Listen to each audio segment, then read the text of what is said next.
All right, everyone, get ready, because today we are going deep, deep into the world of dentistry. Deep dive time. You got it, a deep dive. And using something you wouldn't normally think of as a resource. It's a compilation of common dental interview questions and answers. Okay. And it's amazing all the insights into oral health that come up from these questions. Yeah, it's surprising, isn't it, how even like these kind of regular sources can give you a fresh look at stuff we kind of just take for granted? Absolutely. So we're going to uncover some surprising facts and practical tips. Maybe even answer some of those questions you've always had in the back of your mind about your teeth. Yeah, like have you ever wondered why sometimes your gums bleed? Oh, yeah. Like we all know, sure, plaque buildup, yeah, that's a common culprit. Right. But this source material actually points to some less obvious causes. Okay, so what else causes those pesky bleeding gums? Well, like if you brush too hard, sometimes that can do it. Okay. Or hormonal changes during pregnancy. Ah, interesting. Even, vitamin deficiencies can play a role. And this is where it gets really interesting. Certain medical conditions like leukemia and even scurvy can show up as bleeding gums. Wait, scurvy? Like the pirate disease? It's true. I thought that was just something in history books. It is a real thing. Scurvy is a severe vitamin C deficiency, and it can cause bleeding gums for sure, among other symptoms. Right. And while it's less common these days, it does highlight just how connected our overall health is to our oral health. That's fascinating. Yeah, So a trip to the dentist could potentially uncover some underlying health issues, huh? absolutely. It's a good reminder to pay attention to those subtle signs our bodies give us. Totally agree. And speaking of things we don't want to ignore, let's talk about root canals. Oh, boy. I know. Not the most fun topic. Yeah. But this resource really breaks it down, the root canal procedure, in a way that I think kind of demystifies it. Good. Because I think a lot of people just have this image of them being so incredibly painful and scary. Right. But the reality is root canals, they're designed to relieve pain, not cause it. Okay. They're usually necessary when a cavity reaches the tooth's pulp, which is that innermost layer containing all those nerves and blood vessels. Right. Once the pulp gets infected, that's when you need a root canal to clean out the infection and prevent further damage. Gotcha. And they use local anesthesia, right? Absolutely. So you shouldn't feel any pain during the procedure. Okay, good. But it is true that some of the tools have rather intimidating names. Like what? Things like gutta percha points and endodontic pluggers. Oh, those sound a little scary, even if the procedure isn't. Right. Maybe we can get you to explain what those tools actually do later on. Yeah, we can do that. Okay, great.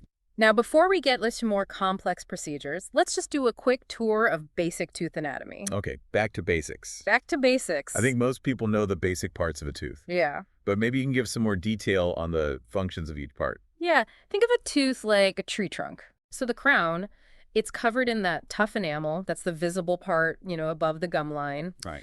And it's really the workhorse of the tooth. It does all the biting and chewing. Yeah, that makes sense. Below the enamel, you've got dentin, which is a little softer. Mm-hmm. It provides support and structure. Right. Then you've got the root. It anchors the tooth right into the jawbone. Okay. And finally, the pulp, that's the core. It houses the nerves and blood vessels that keep the tooth alive and functioning. So it's like the heart of the tooth. Exactly. That's a helpful analogy. Good. Now, speaking of nerves, I found this really fascinating tidbit about something called trigeminal neuralgia. Oh, yeah. And apparently, this can cause tooth pain, but the problem starts in the brain, not in the tooth itself. That's right. Yeah. That's wild. It's a great example of how straightforward symptoms can have, complicated underlying causes. Right. So trigeminal neuralgia is a chronic pain condition that affects the trigeminal nerve. Okay. And that nerve is responsible for sensation in the face. It can cause intense, stabbing pain Oh, wow. that feels like a toothache, Oh, no. even when there's nothing wrong with the tooth itself. So it's a classic case of misdiagnosis. Exactly. Wow. It highlights how important it is to see a dental professional who can actually diagnose the source of the pain. For sure. Now, let's shift gears to prevention. Okay. We all know the drill, brush, floss, visit the dentist. Right. But I'm curious about fluoride. Yeah. There seems to be a lot of debate surrounding it. Or is... So what's the deal? Well, fluoride is a naturally occurring mineral that's been shown to strengthen tooth enamel and prevent cavities. Okay. Think of it like a shield that protects your teeth from those acid attacks that cause decay. Okay. And if there's some minor damage already, fluoride can actually help repair the enamel through something called remineralization. So it's preventative and a repair agent. That's right. Pretty impressive for a simple mineral. It is. And speaking of things that can damage our teeth, let's talk about dental abscesses. Okay, now we're getting to the really scary stuff. Yeah. I know an abscess is an infection, basically, Mm-hmm. but what causes it? Why is it so bad? So an abscess is a pocket of pus that forms inside the tooth or in the gums. Oh, yeah. And it's usually caused by a bacterial infection Right. that gets trapped, in the tooth or the tissues around it. Okay. And if you leave it untreated, it can spread to other parts of the body, Wow. leading to, serious complications. So not something you want to mess around with. Nope. I remember reading something about site-specific laser therapy as a treatment option for abscesses. Yeah. Is that a new thing? It's relatively new. Yeah, it's an innovative technique. Okay. So they use a super focused laser beam Okay. to target the bacteria causing the infection, deep within the gums and bone. Wow. And this approach is particularly helpful in those severe cases where the traditional cleaning methods just can't quite reach the infection. So it's like a laser-guided missile for bacteria. Pretty much, yeah. Sounds very effective. It has shown some promising results, yeah. Great. Now let's move on to some common dental procedures, Okay. starting with the ones that relate to dental hygiene. All right, give us the rundown. All right. What are some of the things that happen during a typical cleaning? Well, a cleaning usually involves several steps. Okay. First, the hygienist uses a tool called a scaler Okay. to remove plaque and tartar from the surfaces of your teeth. Uh-huh. This can be done manually with a hand scaler or with an ultrasonic scaler, which uses high-frequency vibrations to break up those stubborn deposits. Okay, what about that polishing step? Yeah. Is that just for aesthetics, or is there more to it? It's more than just making your teeth shiny. Okay. It smooths out the surfaces of your teeth, which makes it harder for plaque and bacteria to stick. Oh, okay. And it also helps remove any remaining surface stains, Okay. which gives you a brighter, healthier-looking smile. So it's functional and cosmetic. Exactly. I like it. Yeah. Now, I know we talked about x-rays before, but I'm always a bit hesitant about the radiation exposure.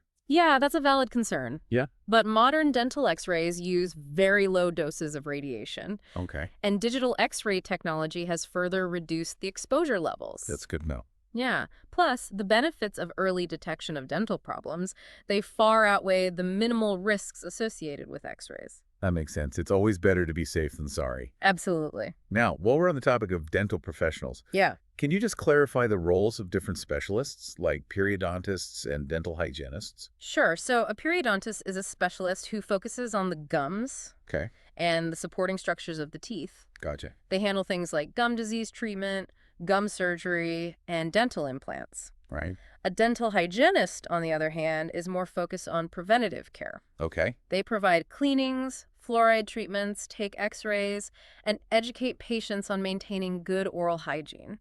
So you see your hygienist for your regular checkups and cleanings, and a periodontist if you have more serious gum issues. Exactly. They work together to ensure your overall oral health. Awesome. And speaking of maintaining good oral hygiene, are there any tips beyond the usual brush and floss advice? Well, this resource really emphasizes the connection between gum health and tooth decay. Oh, interesting. So maintaining healthy gums is actually crucial for preventing tooth decay, Okay. because gum disease can actually contribute to the problem. I never thought about it that way. Yeah, I guess it all comes back to the idea that everything in our body is interconnected. exactly. Now, let's touch on another important tool for removing plaque, Okay. the ultrasonic instrument. Oh, yeah. It uses high-frequency vibrations to break up plaque and tartar, and even sprays a cooling mist of water to wash away debris. It's a good one. I think I've heard that high-pitched whistling sound during my cleanings. That's it. Yeah, that's the ultrasonic staler. Okay, cool. It's very effective and comfortable, especially in those hard-to-reach areas. I'm always up for trying new technology, especially if it makes my cleanings more pleasant.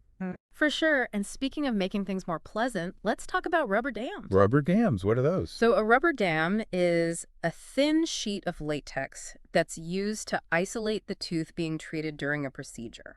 Okay, but why is that necessary? Well, It actually has a lot of benefits. Right. It prevents saliva from contaminating the treatment area. It protects your mouth from debris and dental materials. And it also helps keep the tooth dry, Okay. which is essential for many procedures. So it's like a tiny dental raincoat. Exactly. Right. It might not be the most glamorous part of dentistry, but it's super important to ensuring the success of many treatments. That makes sense. But what about those unexpected dental emergencies? Oh, yeah. Like, say, you knock a tooth out. What do you do? That's a great question, and one that a lot of people don't know the answer to. Right. Our resource actually provides some good advice on how to handle a knocked out tooth. Okay, because I honestly have no idea what I would do in that situation. So the most important thing is to act quickly and calmly. First, pick up the tooth by the crown, not the root. Okay. Avoid touching the root surface if you can. Then, if you can, try to gently reinsert it into the socket. Wait, really? You just put it back in? Yeah, if it's a clean break and the tooth is still intact, there's a chance it can be reimplanted successfully. Wow. But if you can't reinsert it, the next best thing is to store it in milk. Milk? That seems so random. Yay! I know, right? Why milk? So it might sound weird, but milk actually helps preserve the cells on the tooth's root surface, Okay. which increases the chances of successful reimplantation. Wow, I had no idea. Yeah, Milk, the unexpected hero of dental emergencies. exactly. What else should you do? Well, the most important thing is to get to a dentist as soon as possible. Right. Time is really key when it comes to reimplanting a knocked out tooth. Noted. Okay. Now, let's get back to cavities for a minute. All right. I know there are different types of fillings available. Yeah. But what are the pros and cons of each? So our resource mentions several types of fillings, each with its own advantages and disadvantages. Okay. Let's start with amalgam fillings, those silver-colored ones that have been around forever. Yeah, those are the ones I remember from when I was a kid. Yeah, they're pretty durable, right? Yeah. They are very durable, very long-lasting, which is why they've been used for so long. Right. However, they're not the most aesthetically pleasing.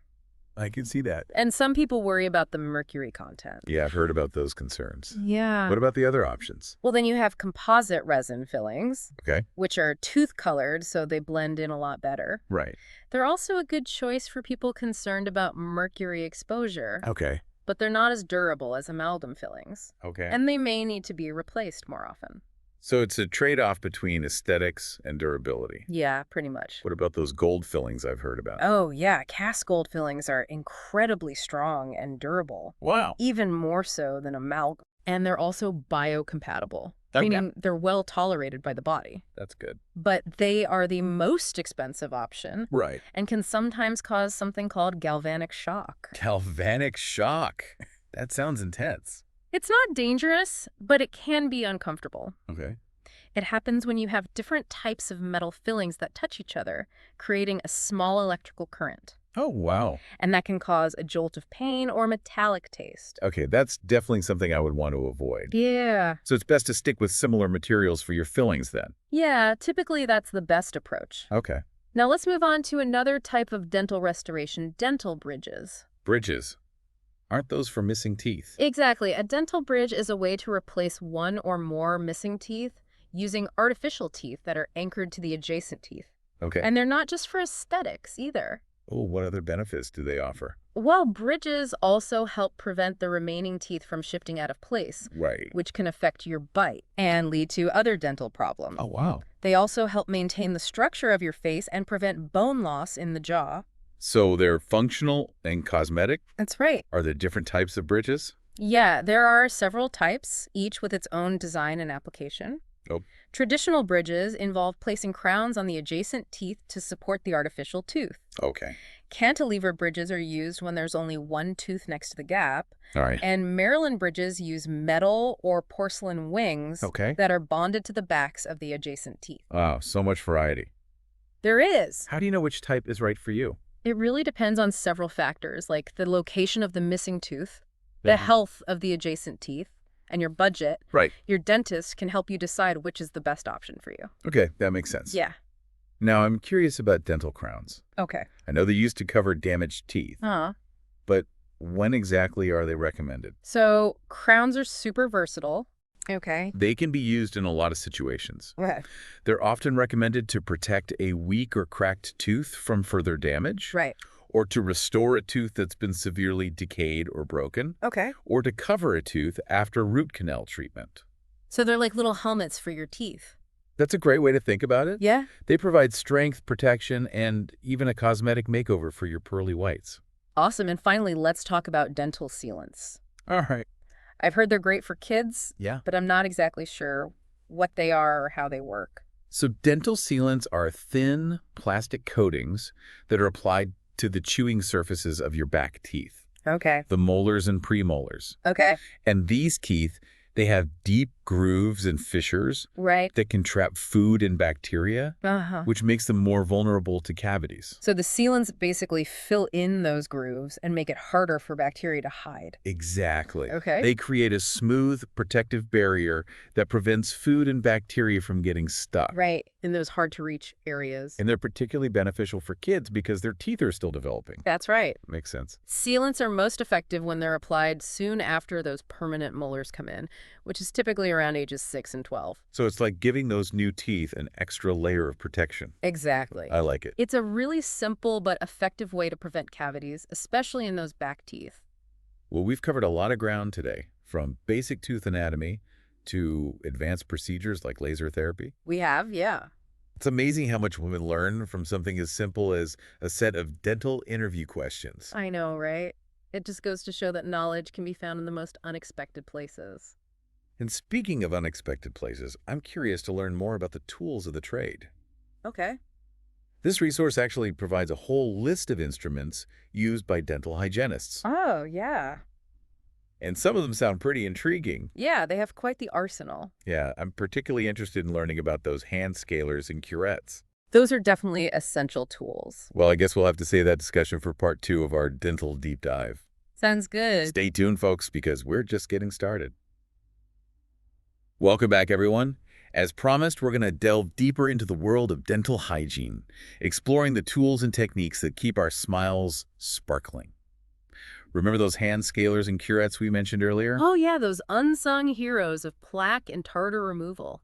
They may seem simple, but these handheld instruments require a skilled hand to use effectively. Okay, so paint me a picture. What exactly are they, and how are they used? Imagine tiny, sharp-edged hooks, almost like miniature chisels. That's basically what hand scalers and curettes are.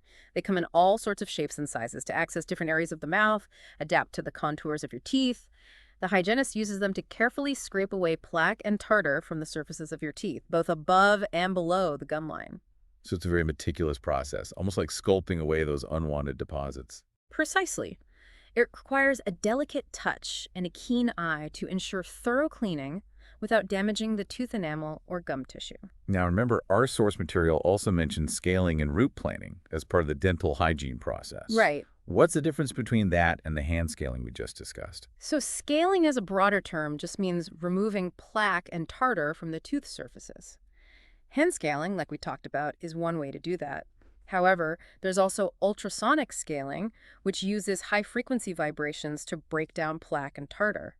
It's often preferred because it's more efficient and comfortable, especially when dealing with heavier buildup. So the ultrasonic scaler is like the power tool of plaque removal. Exactly. It's really effective for reaching those stubborn deposits below the gum line.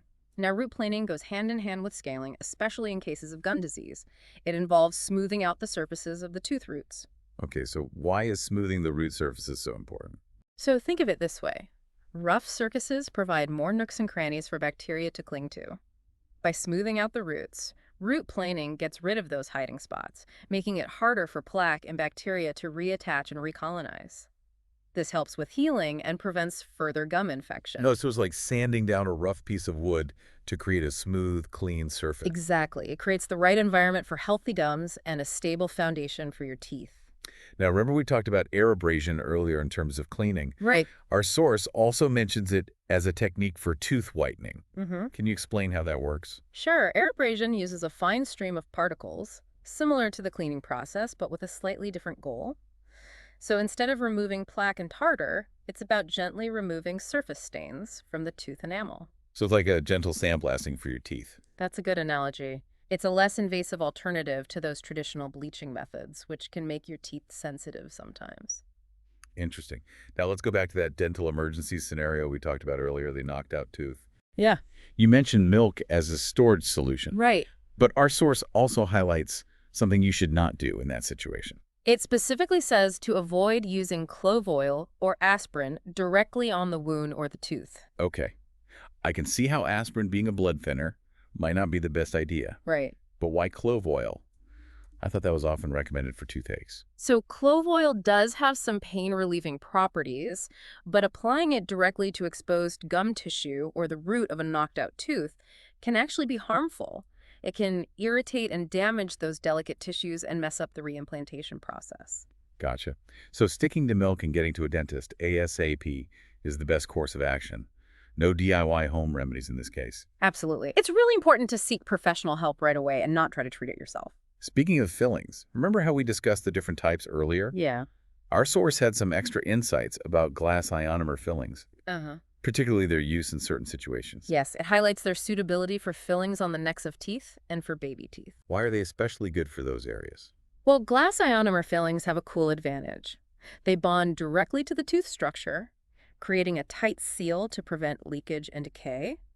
That makes them perfect for areas where moisture and bacteria tend to hang out, like the tooth neck. So they're like the super glue of dental fillings. You could say that they form a strong bond to help protect the tooth. Plus, glass ionomer fillings release fluoride over time, giving extra protection against decay, which is great for baby teeth since they're more prone to cavities. That's a great point, like a built-in fluoride treatment. Exactly. Now, our source also goes into detail about applying dental sealants. Oh, right. Those protective coatings we discussed. Yeah. Can you walk us through the steps involved? Sure. The process is pretty simple. First, the hygienist cleans the tooth surface to get rid of any plaque or debris. Then they apply an acidic solution to the chewing surface. Wait, acid. Isn't that bad for your teeth? In this case, it's a controlled application of a mild acid to etch the tooth surface, creating microscopic rough spots. That roughening is essential for the sealant to bond strongly to the tooth. So it's like prepping a surface before you paint to help the paint stick better. Exactly. Once the tooth is etched, the hygienist rinses off the acid and dries the tooth completely. Then they apply the sealant material, which is a liquid resin that flows into all those tiny grooves and fissures. And then the resin hardens quickly to form that protective barrier. That's right. The sealant usually hardens in seconds, either with a special curing light or through a chemical reaction.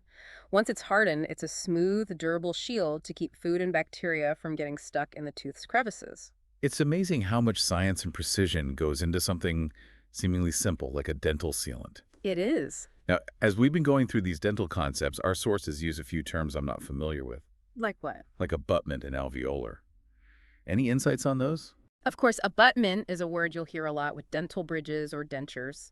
It basically means the tooth or implant that supports the prosthetic tooth, so it's the anchor point for the bridge or denture, providing stability and support. So it's like the foundation the prosthetic tooth sits on. Exactly. And alveolar refers to the bone that surrounds and supports your teeth. It forms the sockets that hold your teeth and creates a solid base for the entire dental arch. So the alveolar bone is like the soil where the teeth are planted. That's a great way to put it. It shows how important the alveolar bone is for healthy and stable teeth. Wow, I'm learning so much dental vocabulary today. It's a whole new language. Now, I remember we talked about the different types of dental professionals earlier, Yeah. but our source gives a bit more detail about what a dental hygienist does. Yes, it stresses their crucial role in preventing and treating oral diseases. Okay. They work closely with dentists to monitor patient conditions, provide all those preventative care services, and educate patients on how to keep their mouths healthy. So they're like the frontline warriors in the fight against tooth decay and gum disease. Absolutely. They're key to keeping our smiles healthy and bright. They give those thorough cleanings, apply fluoride treatments and sealants, take x-rays, and give personalized advice on brushing, flossing, and all those good oral hygiene habits. And they get to use all those cool tools we've been talking about, like the ultrasonic scaler, the rubber cup polisher, and those hand scalers and curettes. That's right. They're the masters of plaque and tartar removal, and they play a vital role in maintaining the health of our teeth and gums. And speaking of essential tools, we can't forget about floss, the real unsung hero of dental hygiene. I have to admit, flossing isn't always my favorite part of my dental routine, but I know it's important. It is essential for removing plaque and debris from between your teeth where your toothbrush can't reach. Regular flossing helps prevent cavities, gum disease, and bad breath. Okay, you've convinced me I'll try to floss more regularly. Ah, Now, I'm curious about something we briefly mentioned, the mandibular canal. okay. Can you tell us more about that? Sure. The mandibular canal is a passageway in the lower jawbone that houses the inferior alveolar nerve along with blood vessels and other tissues. And this nerve is what gives you sensation in your lower teeth, gums, chin, and lower lip. So it's like a highway for nerves and blood vessels running through the jawbone. Exactly. It's a vital pathway that keeps your lower teeth and the surrounding tissues healthy and working properly.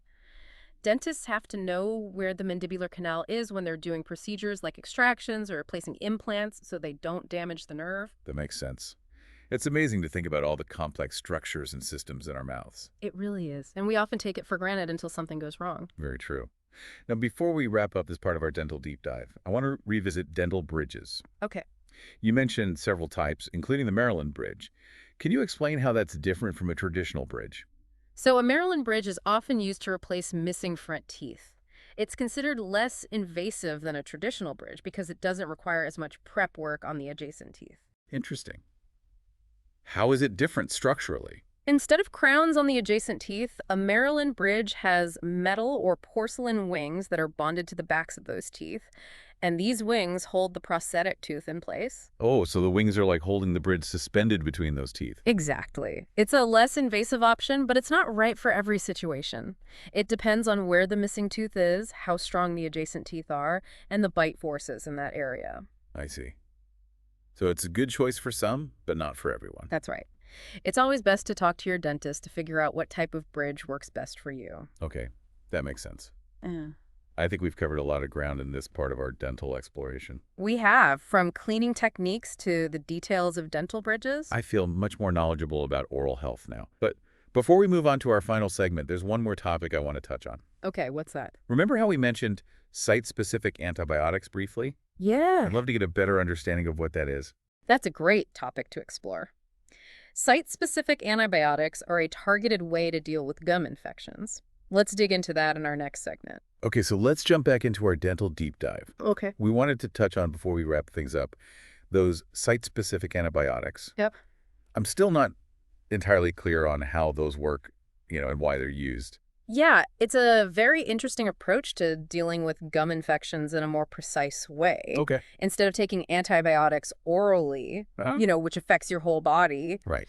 these are placed directly into the gum pocket. Those are those little spaces between the teeth and the gums, right? Exactly. That's where all the trouble starts, usually. That's right. Those pockets, they can harbor a lot of bacteria, especially when there's gum disease. Right. So by putting the antibiotics right at the source of the infection, you can knock out the bad bacteria without affecting the good bacteria elsewhere in your mouth. Well, it's like a targeted strike force against the bad bacteria. You got it. I like it.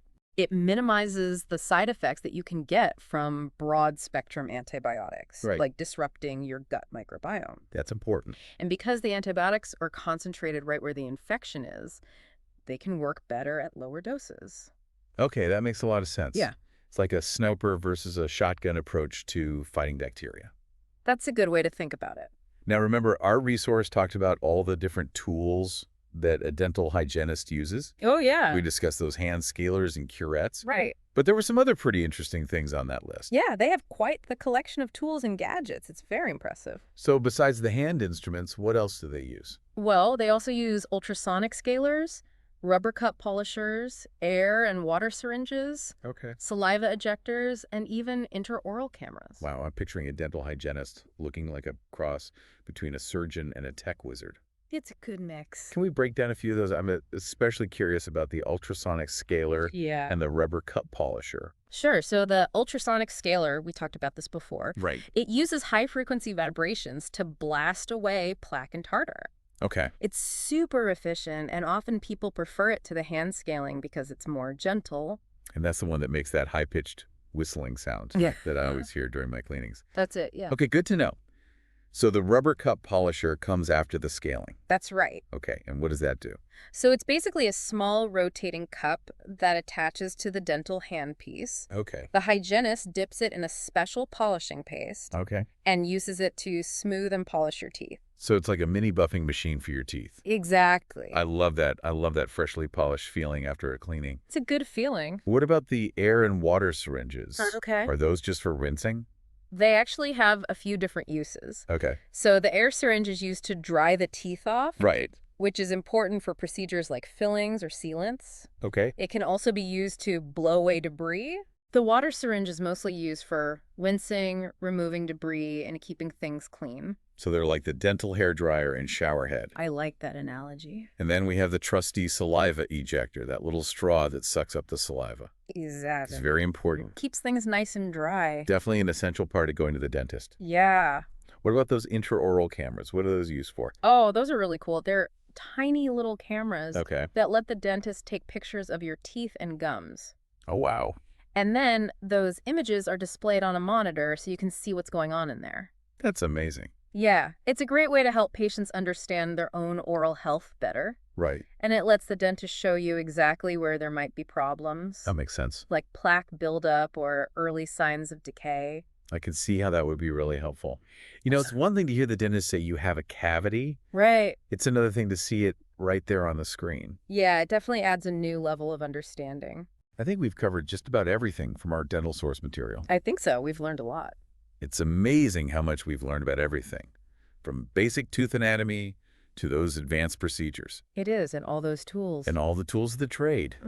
It just goes to show you that curiosity and a willingness to learn can lead you to some surprising places. Absolutely. And hopefully, our listeners are feeling more informed about their oral health and inspired to take good care of their smiles. That's what we hope for. Well, that's it for today's deep dive. Until next time, keep brushing, flossing, and visiting your dentist. And if you ever have a dental emergency, remember, milk is your friend. Ha! That's one tip they won't forget. Until next time, keep those pearly whites shining bright.